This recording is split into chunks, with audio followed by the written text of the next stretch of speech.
खजिना शोधणं इतकं सोपं नाहीये आदिनाथ पंत.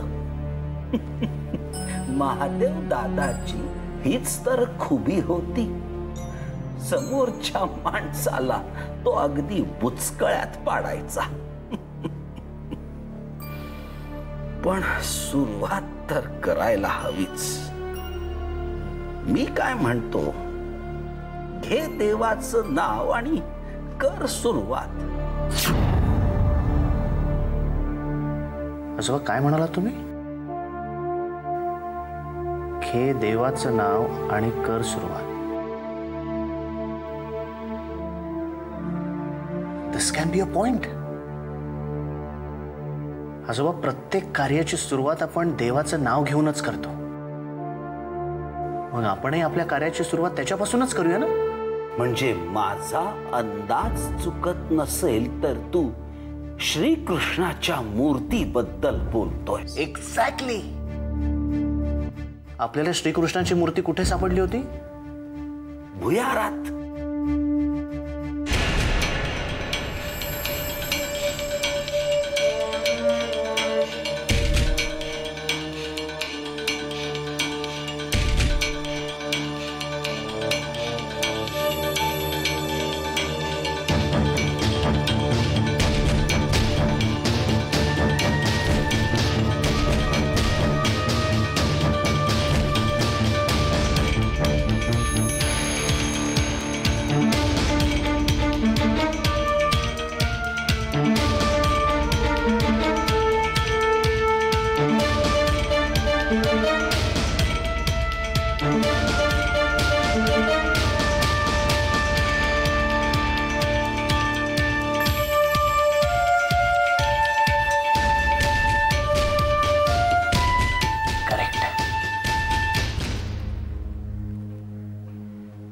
हा आपला स्टार्टिंग पॉइंट असू शकतो.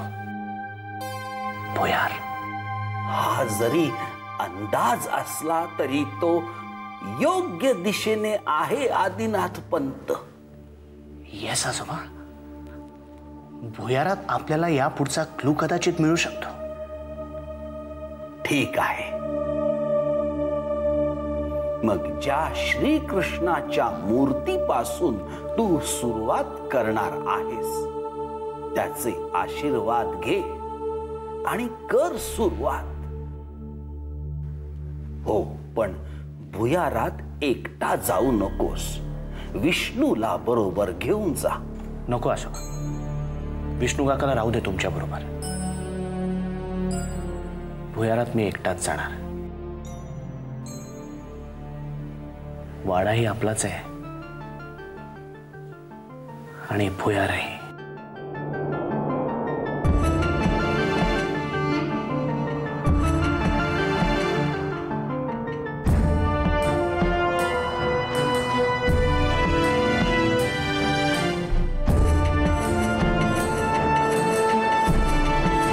ठरलं तर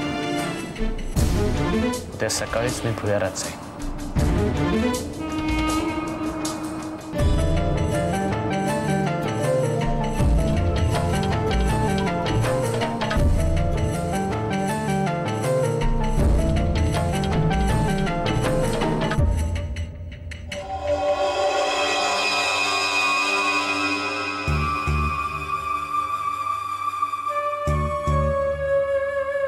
माझ्या एका प्रश्नाचं उत्तर देशील का मला?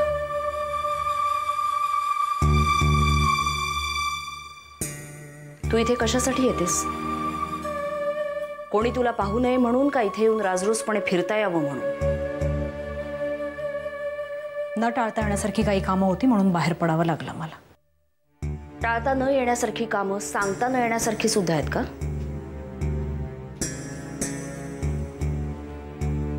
माझ्या विरुद्ध कट रचला जातोय आणि गळ्याशी पाणी आलं की हातपाय मारावेच लागतात, नाही का? कारण नाकातोंडात पाणी जायला लागलं की मग लांबचेच काय जवळचेही मदत करीन असे होतात. आपल्याला जर का पाण्यापासून धोका आहे हे जाणवत असेल तर पाण्यापाशी जायचंच कशाला? आणि पाण्यात पडलीस तर बुडतीयस म्हणून आरडाओरडा कशासाठी करायचा? आणि कसला कट रचला जातोय म्हणालीस? मला संपवायचं. आज परमेश्वर जवळपास माझ्यापर्यंत पोहोचलाच होता. परमेश्वर? हो, काही क्षणांचं अंतर होतं. नाहीतर आज मी यशवंतराव सरंजामेंसमोर उभी दिसले असते तुम्हाला. आणि त्याच्यापासून वाचण्यासाठी आपल्या शक्तीचा वापर केला असेल आपण. तेव्हा माझ्याकडे दुसरा पर्याय नव्हता. शक्तीपेक्षाही बुद्धी वापरायला शिक सुलेखा. शक्ती वापरून कमी होते, बुद्धी वाढते. एवढा विचार करायला वेळ नव्हता आणि मला योग्य वाटलं तेच मी केलं त्यावेळी. पण तो तुझ्यापर्यंत पोचलास कसा? मला नाही माहित कसा पोचला ते. मग त्याचं कारण आधी शोधावं असं नाही वाटलं तुला? तसा मला अंदाज आहे कोण असेल ते. कोण? माझ्या नावाने रान माजवणारी प्रिया. दुसरं कोण असणार? त्या दिवशीची वाड्यातली एक चूक होतीये मला.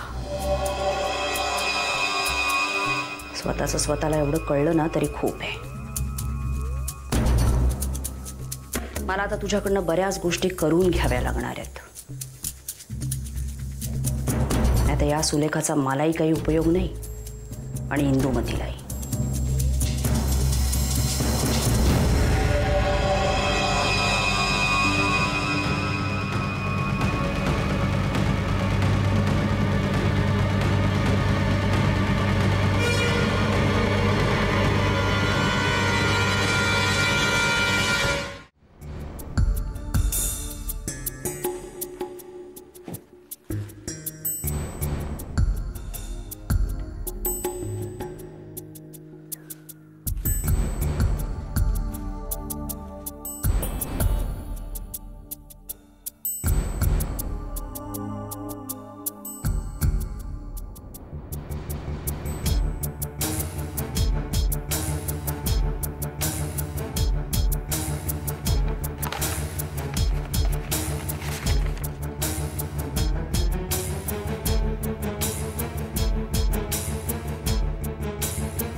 मी काय म्हणते, अहो ऐका ना जरा. मी काय म्हणते ऐकताय का तुम्ही? पुढे काही बोललीस तर मी ऐकणार ना. आधी वाड्यावर गेल्यापासून शुभ्रा खूप अस्वस्थ आहे. हो, कशातच लक्ष लागत नाहीये तिचं. कसं लागणार लक्ष सांग मला. साधारणपणे लग्न झालं की नवरा बायकोंचा जास्तीत जास्त प्रयत्न असा असतो की एकमेकांच्या सहवासात राहायचं. आपल्याकडे काय झालं, मिळाला का त्यांना एकमेकांचा सहवास? तुला खरं सांगू, कधी कधी मला या शुभ्राचं कौतुकही वाटतं आणि कधी कधी बिचारची दया पण येते. माझ्या मनात काय विचार आला की आपण शुभ्राला आपण वसईच्या वाड्यावर पाठवूया. करेक्ट? तेच मला विचारायचं होतं. विचारायचं काय मला कळतंय. आधीचा सहवास मिळवणं हा तिचा हक्क आहे ना. ते बरोबरच आहे, पण ती तिथे गेली तर आधीला चालेल ना, नाही तर त्याचं काहीतरी एक वेगळंच असायचं. का चालणार नाही मला सांग. तो आपल्या वाड्यावरच गेलाय ना, त्या युद्धावरती गेलाय, मोहिमेवर. तसं नाही हो, पण मला काय वाटतं माहिती, त्यांच्या दोघांच्या बाबतीत हा एक चांगला योगायोग जुळून आलाय असं वाटतं. म्हणजे अगं म्हणजे या दोघांना एकमेकांचा सहवास वाड्यासारख्या वास्तूमध्ये मिळतोय. हा एक चांगला योग आहे ना. खरं म्हणशील तर त्यांना इथल्यापेक्षा जास्त प्रायव्हसी मिळेल, जी त्यांना हवी होती, नाही का? आणि तिला जी काय आधीची चिंता वगैरे वाटते ना, ते म्हणजे तो आता बरोबर नाही, डोळ्यासमोर नाही म्हणून वाटते. आता एकदा ते एकमेकांच्या सहवासात असले, चिंता वगैरे काही वाटणार नाही. कळलं? सांग तू शुभ्राला. आधी वाड्यावर फोन करून सांग. फक्त तेवढंच करू नको. का?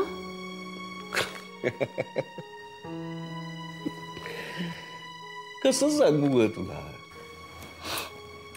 सरप्राईज राहू दे की जरा. अगं आज शुभ्राला तरी सांगू की नको? तुम्ही पण किती उशिरा कळतं हिला. शुभ्रा हे म्हणाली.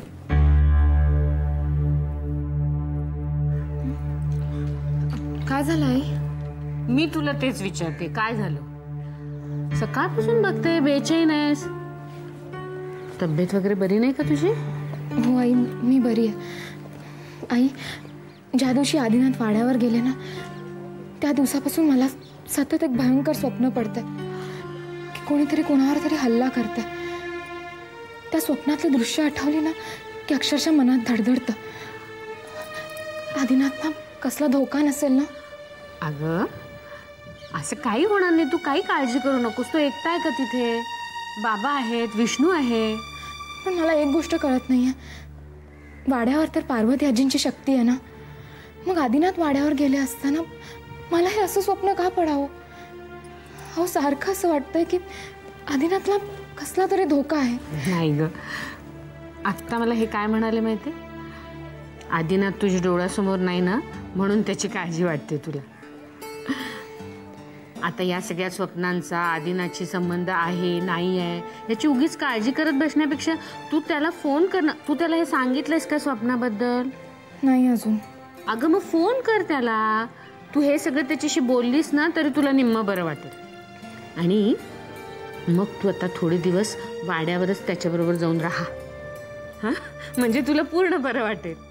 काय, आधी फोन कर त्याला. पण एक गोष्ट कर, तू वाड्यावर जाणार आहेस हे त्याला सांगू नकोस. सरप्राईज दे त्याला. हां बरं, हां आता लगेच फोन हां करते. कर कर.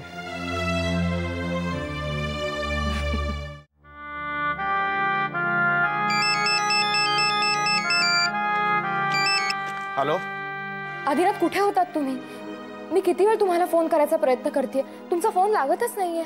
अगं मी भुयारात होतो ना, तिकडे रेंज मिळत नाही ना. भुयारात? कुणी होतं का सोबत? हे गाववाली, किती काळजी करशील माझी. काळजी नको करू तर काय, ते भुयार आधीच इतकं भयानक आहे आणि त्यात मला एक स्वप्न पडलं. कोणीतरी कुणाला तरी मागून गच्च धरलंय आणि मागून त्याच्यावर वार करतंय. आणि अशात तुम्ही भुयारात जाता आणि ते सुद्धा एकटे. विष्णू काकांना तरी बरोबर घेऊन जायचं. आजोबा म्हणाले होते मला विष्णू काकाला घेऊन जा बरोबर, पण मीच नको म्हटलं. मी लहान आहे का आता शुभ्रा? आता बोलतोय ना तुझ्याशी व्यवस्थित, काही होत नाही मला.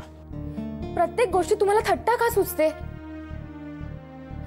मी जीव तोडून तुम्हाला काहीतरी सांगण्याचा प्रयत्न करते की मला तुमची काळजी वाटते. बरं मला नीट आठवून सांगा, तुम्हाला तिथे काही संशयास्पद वाटलं?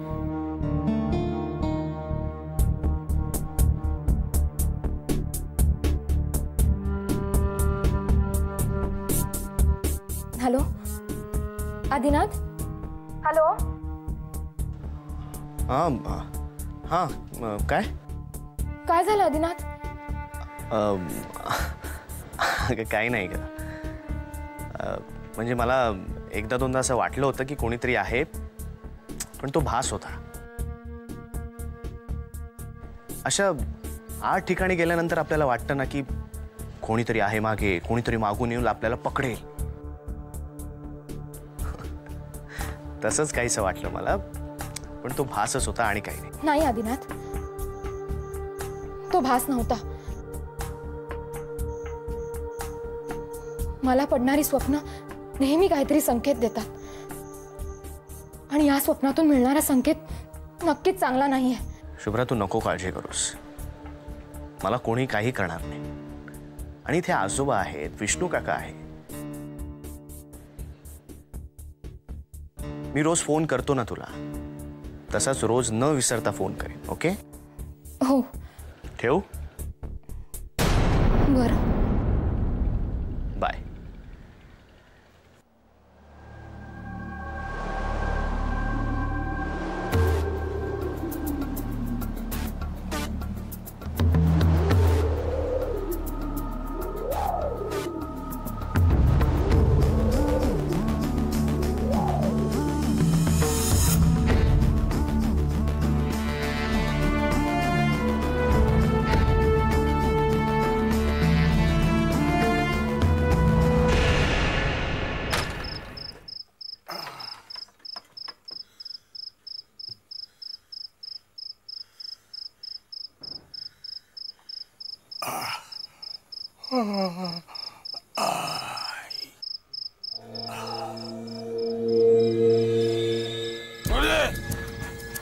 अरे कोण आहे?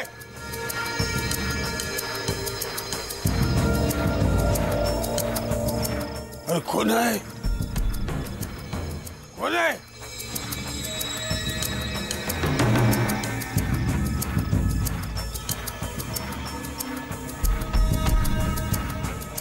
इंदे इंदे तू तब मी आलो. इंदे अगं तब आलो मी. इंदे ए इंदे कुठं आहे तू? इंदू ए इंदे इंदे. सुलेखा कुठे आहे सांग. मारतो का रे? जास्त नाटकी करू नको. सुलेखा कुठे आहे सांग. सोड मला. सांग लवकर.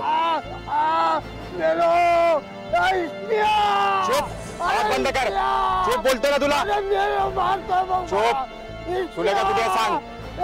चुप. विष्णू काका काय झालं आधी? मलाच का विचारतोस काय झालं? सोपान आजोबांचा ओरडण्याचा आवाज येतो. अरे देवा, दरवाजा उघडाय म्हणजे बाहेर गेले वाटतं. तू टॉर्च घे. टॉर्च घे आधी. टॉर्च घे. सोपान आजोबा. अरे देवा. सोपान आजोबा. अरे देवा. अरे काय झालं? काय झालं सोपान आजोबा? तुम्ही इथे? अहो काय झालं? तुम्ही इथे कसे आलात? अरे कोणी काय केलं तुम्हाला?